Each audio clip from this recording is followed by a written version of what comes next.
सिया राममय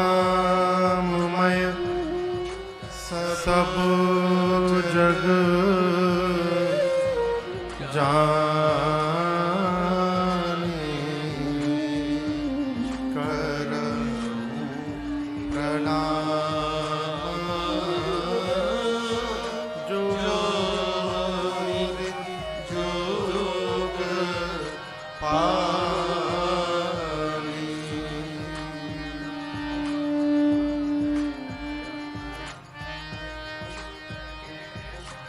सियावर रामचंद्र भगवान की श्री बाल कृष्ण भगवान की उमापति महादेव की पवन सुत हनुमान की पूज्यपाद गोस्वामी श्री तुलसीदास जी महाराज की श्री रामचरितमानस भगवान की ओम नमः पार्वती पतये हर हर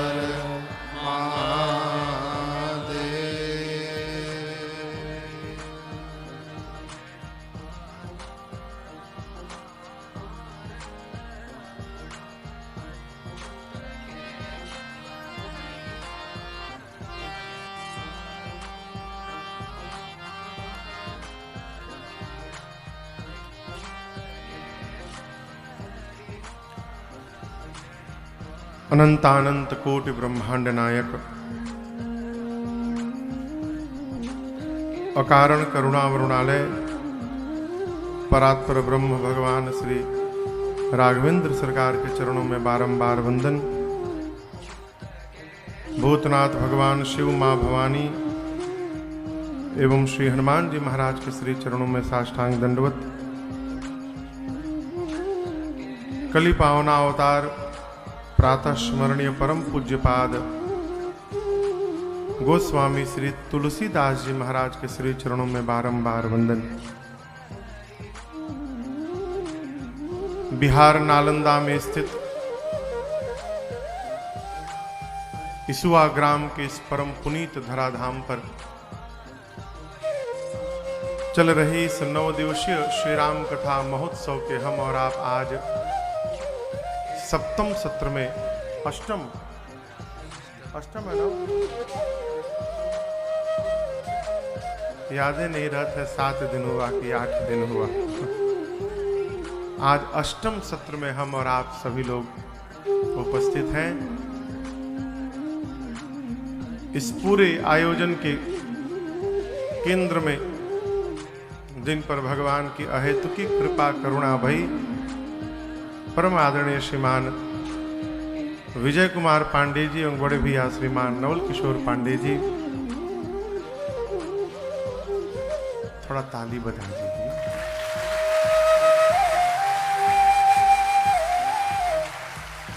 पूरे पांडेव परिवार की पुण्य के फलस्वरूप चल रही इस 9 दिवसीय श्री राम कथा के आज 8वें सत्र में दैनिक यजमान के रूप में परिवार के साथ साथ भैया श्रीमान प्रशांत कुमार जी, श्रीमती श्रद्धा राय जी, श्रीमान सुभाष चंद्र तिवारी जी, श्रीमती इंद्रावती देवी जी, बिटिया कुमारी शरण्या कश्यप, बाबू प्रेमराज जी, इस सब ने मिलकर ठाकुर जी का पूजन किया। झारखंड से आए स्वामी जी, चतरा से सारे भैया लोग, लखीसराय से, बाढ़ से, बढ़ैया से, पटना से, आसपास से, दूर से, निकट से उपस्थित आप समस्त कथा के रसिक श्रोता बंधु माताएं बहनें, YouTube एवं फेसबुक के माध्यम से पूरे विश्व में जितने भी लोग कथा को सुन रहे हैं, देख रहे हैं, आप सभी लोगों को मेरा सादर जय सिया राम।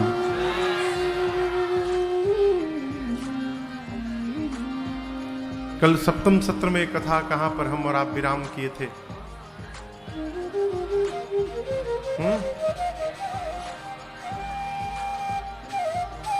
वाल्मीकि जी के आश्रम पर। हाँ,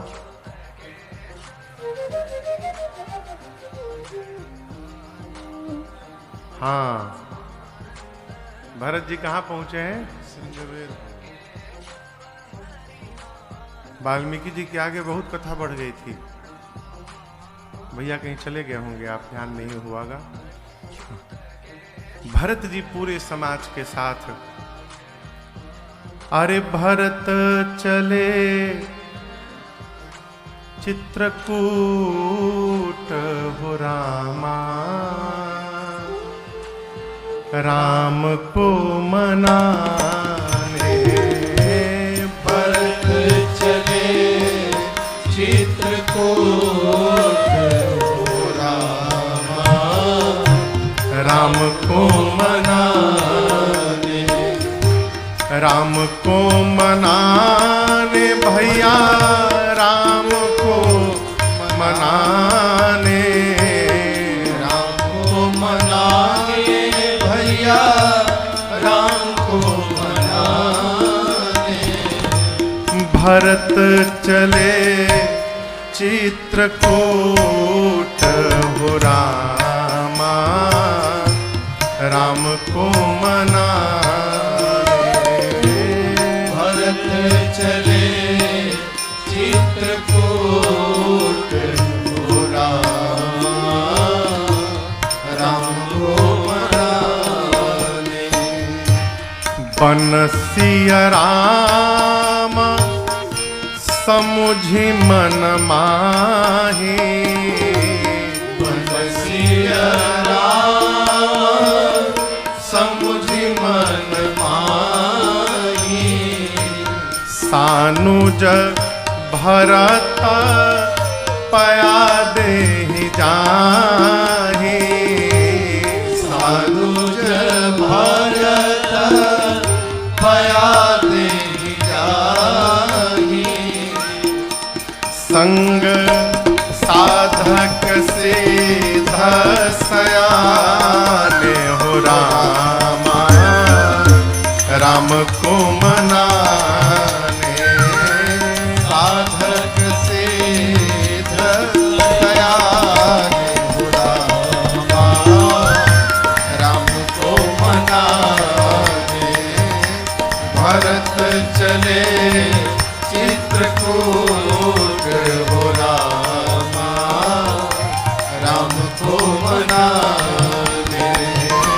भरत चले चित्रकूट हो रामा, राम को मनाने।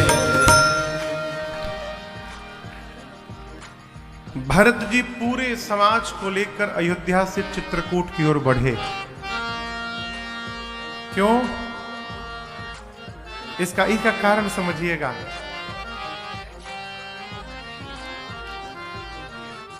जीवन में हृदय को शांति, आत्मा को संतुष्टि साधन एकत्रित करके नहीं प्राप्त हो सकता है। जीवन में शांति का महामंत्र है भजन। क्या है? भजन। और भजन में भी अब समझिएगा, क्षमा पूर्वक कहना चाहता हूं, एक थोड़ी कड़वी बात है, बोलूं? जगराता होता है मैया का, होता है ना? माई के बगल में बड़का बड़का बक्सा लगा है, इतना तेज बाजा बजता है, इतना तेज कान नहीं रखा जा सकता। आप सोचिए उस बाजा के बीच में माई वहां बैठी होंगी, भाग गई होंगी। सरकार, जितना तेज बाजा बजता है वहां माई होगी। भजन का अर्थ गाना नहीं हुआ, भजन का अर्थ है सेवा। भजन का क्या अर्थ है? सेवा। हम लोग एक पद गाते हैं, आपको एक पंक्ति सुनाऊं। भजन क्या है? कहीं देख दुखिया, गर दुखी तेरा मन है, यही तो भजन है, यही तो भजन है। हमारी अवस्था 80 वर्ष की है, हम 80 वर्ष के हैं। मान लीजिए हम चल रहे हैं, रास्ते में कोई गिर गया है, मैं कैसे उठाऊं? क्यों? मैं खुद बूढ़ा हूं। उठाने से पहले स्वयं गिर ना जाऊं। कोई बात नहीं, कोई बात नहीं।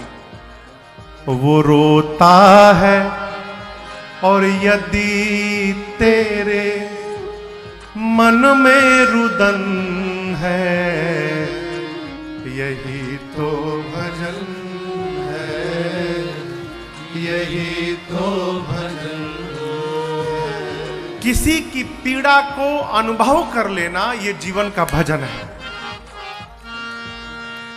आजकल सड़क पर यदि घटना घट जाए तो आदमी सहायता नहीं करता, मोबाइल निकाल के वीडियो बनाता है और टीका लगाएगा पूरा कपार फोड़ के। कोई घटना घट गई है, सहायता नहीं करेगा, मोबाइल से वीडियो बनाएगा और तिलक लगा के साधु बने हैं। साधु नहीं है, हम ठग हैं। यदि किसी की पीड़ा का अनुभव नहीं कर पा रहे हैं जीवन में, तो हम कितनों माला रगड़ ले और गाना गा ले, कुछ होने वाला नहीं है। भजन आत्मा को पुष्ट करता है। इसका मैं व्यवहारिक उदाहरण आपको दूं। आपको बहुत तेज भूख लगी हो, जिस दिन आपके भाग में 4 रोटी आई, 4 रोटी में आपकी भूख क्षुधा समाप्त हो सकती है।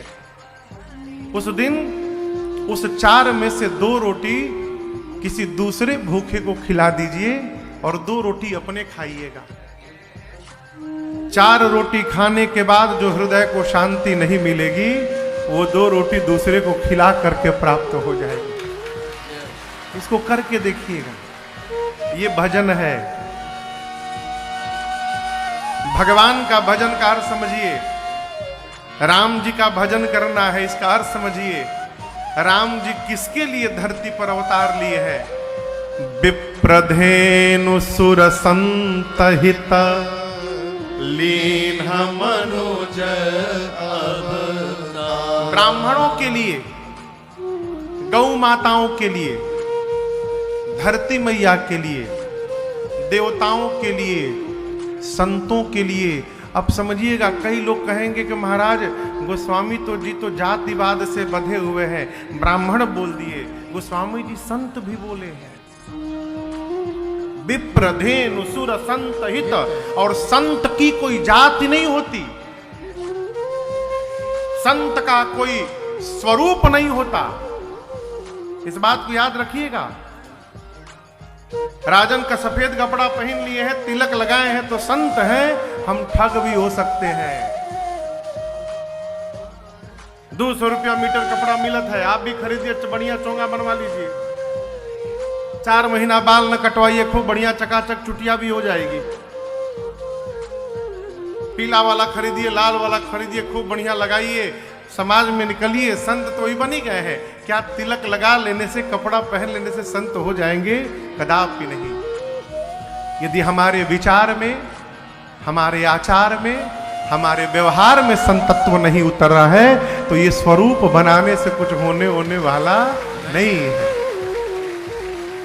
संत, घर में एक छोटा सा बच्चा भी संतत्व से संपन्न हो सकता है। गली में काम करने वाला भी संतत्व से संपन्न हो सकता है। संत, संत कौन? जिसको देखने के बाद अनंत की याद आ जाए। है? संत कौन? जो जीवन भर दिन रात परहित में लगा हुआ है, वो संत। उत्तरकांड में गोस्वामी जी नदी को, पर्वत को, धरती को और वृक्ष को, इन चारों को संत के बराबर बता गए।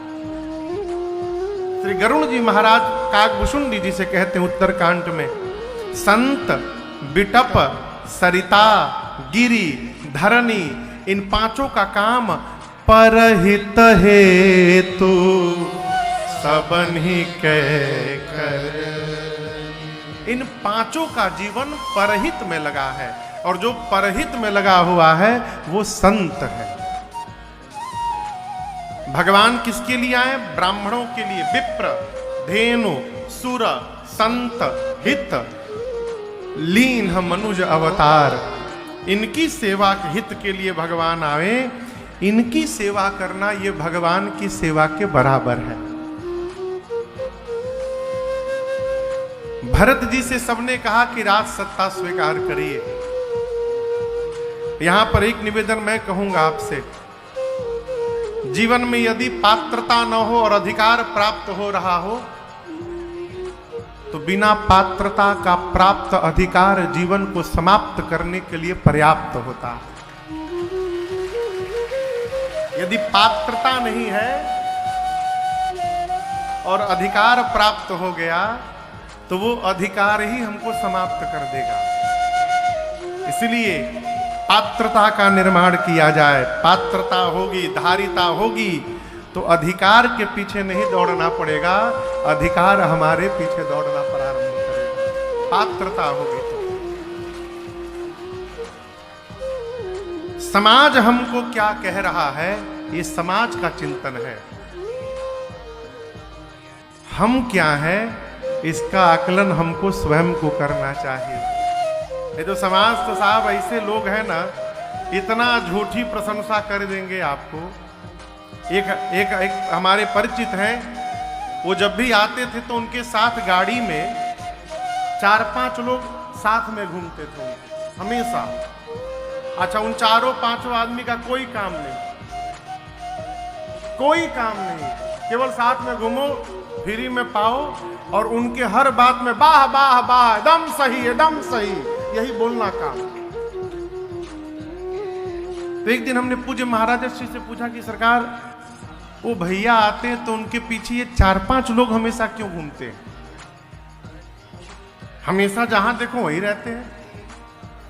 तो महाराज श्री बड़ा बढ़िया उत्तर दिए। बोले, लाला, भगवान कभी कभी तेज घोड़े के साथ 4-5 गधों को बांध देते हैं। कभी कभी तेज घोड़े के साथ 4-5 गधों को लगा देते हैं। क्यों? ये गधे सारे मिलकर और उस घोड़े को पकड़ के बैठे रहते हैं, उसको कहीं जाने नहीं देते। ये गधे ना हो तो घोड़ा आगे नहीं निकल जाएगा जीवन में। इस प्रकार के लोग यदि हमारे साथ हैं तो अपने को सावधान रहने की आवश्यकता है। यहां दर्शन करिए, भरत जी से सबने कहा राजा बन जाइए। भरत जी ने क्या कहा? देखे बिनु रघुनाथ पद, जिय के जरनी न जाय। भरत जी ने अपना मत स्पष्ट कर दिया। गुरुदेव, जब तक रघुनाथ जी के श्री चरणों का दर्शन नहीं प्राप्त हो जाए, तब तक हृदय का ताप समाप्त होने वाला नहीं है। और यहां आपसे एक और बात निवेदन करूं, भरत जी को ये संदेह नहीं है कि राम जी हमारे बारे में क्या सोचेंगे।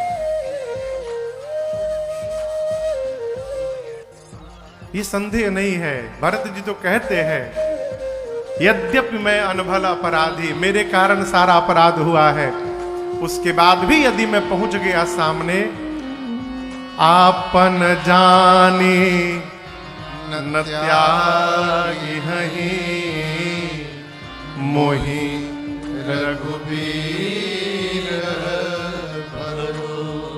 ये मेरा रघुनाथ जी पर भरोसा है, वो मुझे त्याग नहीं सकते। और यहां याद रखिएगा, भरोसे में अपने को रहना पड़ता है, सामने वाले को नहीं।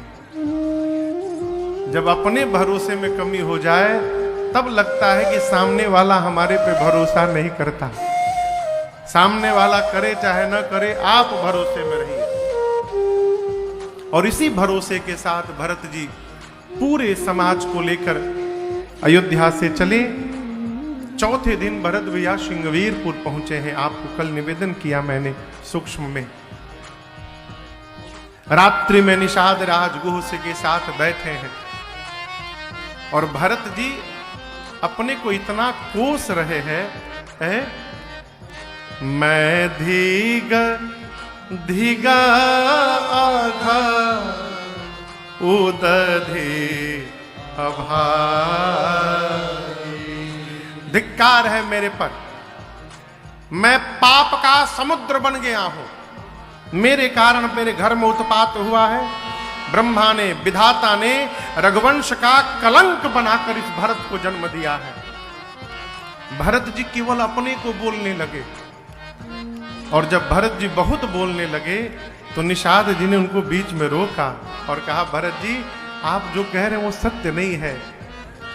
सत्य क्या है? निषाद जी कहते हैं, विधि बाम की करनी कठिन, जहि मातु कीन्ही बावरे। विधि बाम की करनी कठिन, जहि मातु कीन्ही बावरे। तेहि रात पुनि पुनि कराहि प्रभु, सादर सरहना रावरी।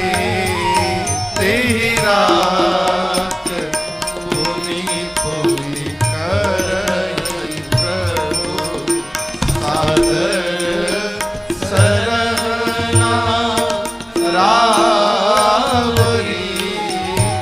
तुलसी न तुम सो राम प्रीतम, तुलसी न तुम सो राम प्रीतम, कहत हूँ सोहे कियो परिणाम मंगल जानी अपने आनिए। धीरज परिणाम मंगल जानी अपने आनिए। धीरज परिणाम मंगल जानी अपने। निषाद राजगुह ने भरत जी से कहा, भरत जी जो कुछ भी घटना घटी है इसमें आपकी माँ का भी कोई अपराध नहीं है। विधिबाम की करनी कठिन, जही माँ तो की नहीं बावरी। ये विधाता की करनी ऐसी है, सरस्वती जी आई और बावली बना के चली गई। और हम एक बात कहें, पूरी रात राम जी, अब यहां एक छोटी सी बात, मानस जी को पढ़ने से ऐसा लगता है कि रात्रि में निषाद जी और राम जी में बात नहीं हुई है। कंदमूल पाने के बाद राम जी सो गए हैं। निषाद जी सेवकों को पहरे में लगाए, कल आपने श्रवण किया, पहरे में लगाए। फिर राम जी को सोता देखे तो रोने लगे। फिर लक्ष्मण जी और निषाद जी में बात भई पूरी रात। राम जी और निषाद जी में बात नहीं भई, लेकिन यहाँ निषाद जी कहते हैं उस रात जिस रात राम जी यहाँ रुके थे, मैं कहता हूँ भरत जी, तेही रात पुनि पुनि करहि प्रभु सादर सरहना रावरी। रात भर राम जी बार बार भरत जी केवल आपकी ही प्रशंसा करते हैं। ये प्रसंग कहता है कभी दो लोगों के बीच में बात करने का अवसर आए तो ऐसी वार्ता करनी चाहिए कि दोनों लोगों का प्रेम और बढ़ जाए, और प्रेम बढ़ जाए। ऐसी वार्ता ना कर दीजिए कि देखा देखी बंद हो जाए। है? आज एक व्यक्ति मिले मुझे दिन में, बोले महाराज एक समस्या है। मैं कहिए। तो हमारे दरवाजे के सामने हमारे गुरु जी का घर है, ठीक घर के सामने। हमने पूछा पटीदार है क्या? उन्हें पटीदार नहीं है महाराज, पटीदार नहीं है। हम इतने सामने दीक्षा ले लिए घर के समझ हुए, अरे थोड़ा दूर लिए होते। नहीं महाराज वो बहुत सारा यज्ञ कराएं तो हमको लगा कि इनकी शरण में आएंगे तो हम पार हो जाएंगे, हम दीक्षा ले लिए। हम अच्छी बात है, क्या समस्या क्या है? उनसे देखा देखी बंद हो गया है, उनसे देखा देखी बंद हो गया। महाराज मैं देखता हूं तो मन ही मन प्रणाम कर लेता हूं। हमने कहा मन ही मन न करिए, सामने से प्रणाम करिए। वो आशीर्वाद दे न दे ये उनकी समस्या है, लेकिन आप अपना कर्म न बिगाड़िए। वो दिखाई पड़े तो गुरुदेव है, जाकर प्रणाम किया करिए। ऐसी वार्ता ना हो कि आपस का प्रेम समाप्त हो जाए। निषाद जी ने कहा रात भर राम जी ने आपकी प्रशंसा की है भरत जी। है? मैं तो कहता हूं, सौगंध लेकर कहता हूं, आप जैसा राम जी का प्रीतम दूसरा कोई है नहीं। इसलिए हृदय में धैर्य लाइए, परिणाम जो भी होगा मंगल होगा, ऐसा मन में विचार करिए और विश्राम करने चलिए। भरत जी को समझाकर निषाद जी गए। प्रातः काल हुआ, घाट घाट के नाव को मंगाकर और अयोध्या की पूरी प्रजा को निषाद राजगुह ने गंगा जी के उस पार पहुंचाया। प्रयाग के पार करने के बाद भरत जी सबको विदा किए हैं, और सबको विदा करने के बाद भरत जी पैदल पैदल चलने लगे। सेवकों ने बार बार कहा भरत जी हो यह नाथ अश्व असवारा, अश्व पर आरूढ़ हो जाइए। भरत जी कहते हैं देखो मैं अयोध्या से भी पैदल चलना प्रारंभ किया था, परंतु जब मां कौशल्या ने आकर कहा कि रथ पर बैठो तो मैं बैठ गया। क्यों? अयोध्या से लेकर श्रृंगवेरपुर तक मेरे भैया भी रथ पर बैठ कर आए थे सुमंत जी के साथ, इसलिए मैं रथ पर बैठ गया। परंतु गंगा को पार करने के बाद मेरे प्रभु यहां से रथ पर नहीं गए होंगे, यहां से मेरे भैया पैदल पैदल गए होंगे। और यदि प्रभु पैदल गए हैं तो भरत पांव पे चल के अपराध कर रहा है। मेरे लिए पैदल चलना भी उचित नहीं है, मेरे लिए उचित है कि सिर भारी जाऊं उचित अस मोरा, सब ते सेवक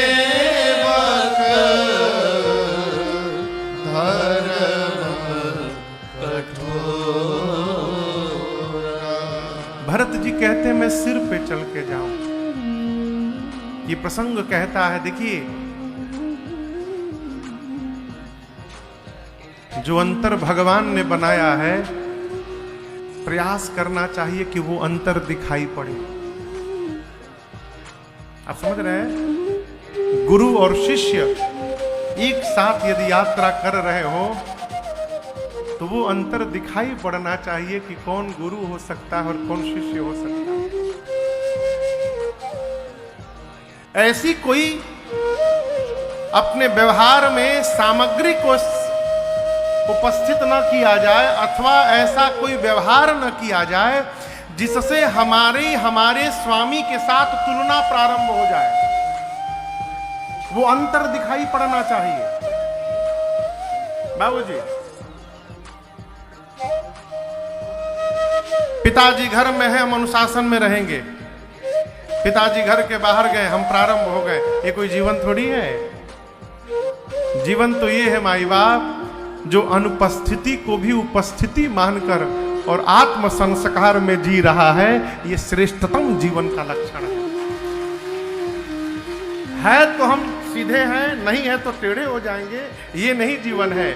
नहीं है फिर भी हम मान रहे हैं कि है और सीधे बने हुए हैं, ये श्रेष्ठ जीवन है। भरत जी यदि रथ पर बैठकर चले जाते तो राम जी को अन्यथा न लगता, लेकिन भरत जी कहते नहीं भाई, आप पैदल पैदल गए हैं, मेरे लिए उचित है सिर पे चलूं, पांव पे चल रहा हूं, ये अपराध है। और पैदल चलते चलते भरत तीसरे पहर कहाँ कीन्ह प्रवेश प्रयाग, कहत राम सिय राम सिय उमगी उमगे अनुराग। पूरा संसार सीताराम सीताराम जपता है, भरत जी राम सीता जप रहे हैं। आप दर्शन करिए, यही प्रियतम का स्मरण है। राम सिया कहते कहते भरत जी प्रयाग पहुंचे दिन के तीसरे पहर में, 12 बजे से लेकर 3 बजे के बीच में, और पहली बार पैदल चले हैं।